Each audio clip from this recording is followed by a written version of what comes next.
মাননীয় স্পিকার, আপনাকে ধন্যবাদ। এইরকম একটা প্রশ্নের অপেক্ষায় আমরা ছিলাম।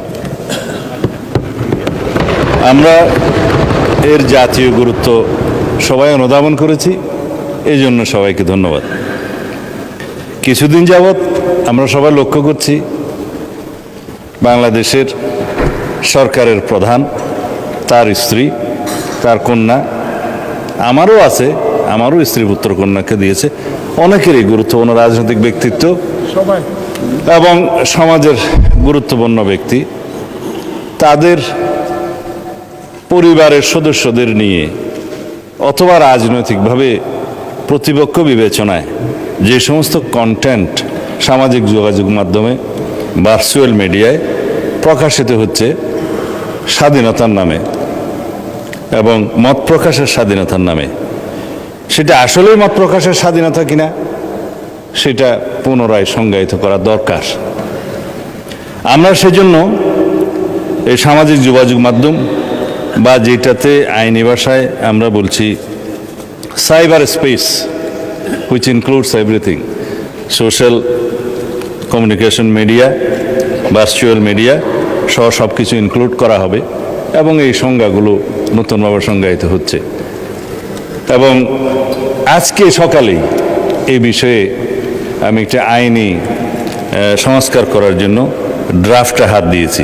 তা আমি জানতাম না আজকে এই কোয়েশ্চেনটা এখানে আসবে, এবং এটা মন্ত্রণালয় হিসেবে তথ্য মন্ত্রণালয়ের বিষয় যেহেতু কোরিলেটেড, আর এখানে সংসদের একটা বিধি মোতাবেক কেউ না থাকলে আমার জবাব দেওয়ার একটা বিধান আছে, সেই জন্য মাননীয় চিফ হুইপ একটা চিঠি আপনাদের দিয়ে রাখছে। ওই হিসাবে বলছি, উদ্দেশ্য ও কারণ সম্বলিত প্যারার মধ্যে আমরা যেটা ড্রাফট করার চিন্তা করছি খসড়া, তার মধ্যে আমি শুধু কয়েকটা লাইন পড়ি। সাইবার স্পেসে গুজব, অপতথ্যের ক্রমবর্ধমান বিস্তার, কৃত্রিম বুদ্ধিমত্তা অর্থাৎ আর্টিফিশিয়াল ইন্টেলিজেন্স ব্যবহার করে বিভ্রান্তিকর, অপমানকর, বিরক্তিকর ও মানহানিকর কন্টেন্ট তৈরি এবং প্রচারের প্রবণতা, সামাজিক যোগাযোগ মাধ্যমে ক্ষতিকর কন্টেন্ট দ্রুত অপসারণের প্রয়োজনীয়তা এবং আন্তর্জাতিক প্রযুক্তি প্ল্যাটফর্মের ফর্মসমূহের সাথে অধিকতর কার্যকর সমন্বয়ের জন্য সাইবার সুরক্ষা আইনের একটা সংশোধনী আনতে হবে। সেটা সাইবার সুরক্ষা আইন 2026 নামে আমরা অবহিত করব। এর কতিপয় বিধান সংশোধন আমরা করব। তার মধ্যে এই যে গুজব, অপতথ্য, মানহানি, এরগুলো নতুন করে সংজ্ঞায়িত করা হবে। এছাড়া সাইবার স্পেসে এর কন্টেন্টের প্রকাশ, প্রচার প্রতিরোধের জন্য একটা নতুন ধারার শাস্তির বিধান এখানে আনা হবে। আবার আন্তর্জাতিক প্ল্যাটফর্ম, প্রযুক্তি প্ল্যাটফর্ম সমূহের সাথে কার্যকর সমন্বয় এবং সময়সীমাভিত্তিক কন্টেন্ট অপসারণ ব্যবস্থা নিশ্চিত করার জন্য আর একটা নতুন বিধি সংযোজন করা হবে। কারণ এখন আমরা রিকোয়েস্ট করি, হয়তো 6 মাস পরে সেটা অপসারণ করে নাও করতে পারে, সেজন্য এটা আনা। আর এই যে রিপোর্টকৃত কন্টেন্টের অপসারণ প্রক্রিয়া অধিকতর কার্যকর এবং জবাবদিহিতামূলক করার জন্য সেখানে বিধান আনা হবে। এবং আইন শৃঙ্খলা রক্ষাকারী বাহিনীর পাশাপাশি সরকারের নিকট থেকে ক্ষমতাপ্রাপ্ত অন্যান্য সংস্থাকেও আমরা এবং বাহিনীকেও এই সমস্ত তথ্য উপাত্ত অপসারণ, ব্লক এবং স্থানান্তর করবার জন্য আমরা ব্যবস্থা রাখব। সেখানে আমরা অনেক অথরিটি আছে, জাতীয় সাইবার সুরক্ষা আইনের মহাপরিচালক আছে, প্রযোজ্য ক্ষেত্রে বিটিআরসি আছে, তাদেরকে আমরা এই ক্ষমতা দিতে পারি। এখানে বলে রাখি মাননীয় স্পিকার, জুয়া প্রতিরোধ আইন 1867 সনের আইন, সেই ব্রিটিশ আইন দিয়ে আমরা এখনো চলছি। সেইটা 1867।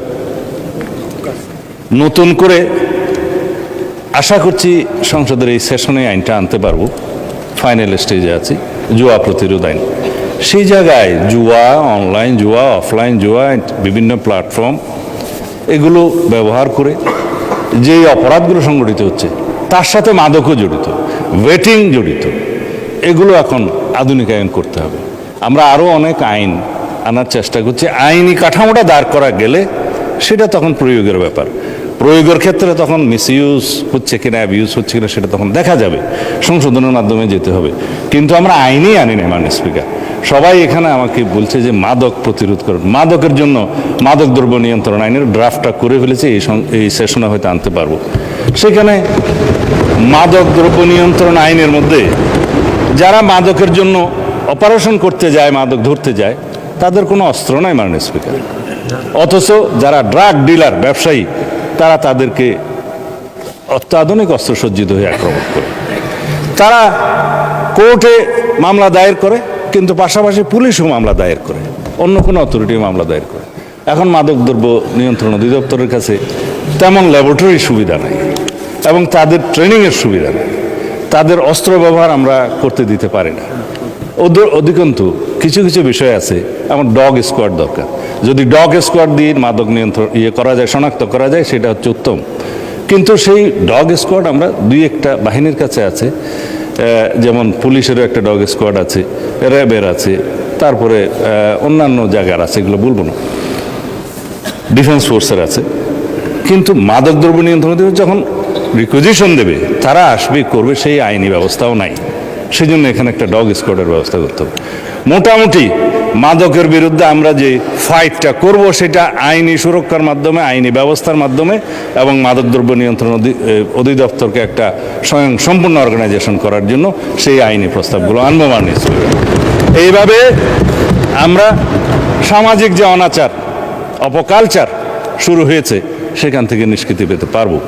সেই জন্য আমরা আগেই বলেছি, এই জাতীয় সংসদের কাছে এই জাতি নতুন জনপ্রত্যাশা অনুযায়ী অনেক কিছু আশা করে। ইনশাআল্লাহ আমাদের কেবল 3 মাস গেছে, আপনারা আরেকটু সময় দেন, দেখবেন ইনশাআল্লাহ আমরা আইনগতভাবে আমাদের কাঠামোগুলো শক্তিশালী করে এই জাতীয় প্রত্যাশা, এই সমস্ত অনাচার, সেই অপরাধ, এগুলো সব কিছুকে আমরা প্রতিরোধ করতে সক্ষম হব। ধন্যবাদ মাননীয় সদস্যকে এই প্রশ্ন উত্থাপন করার জন্য। ধন্যবাদ।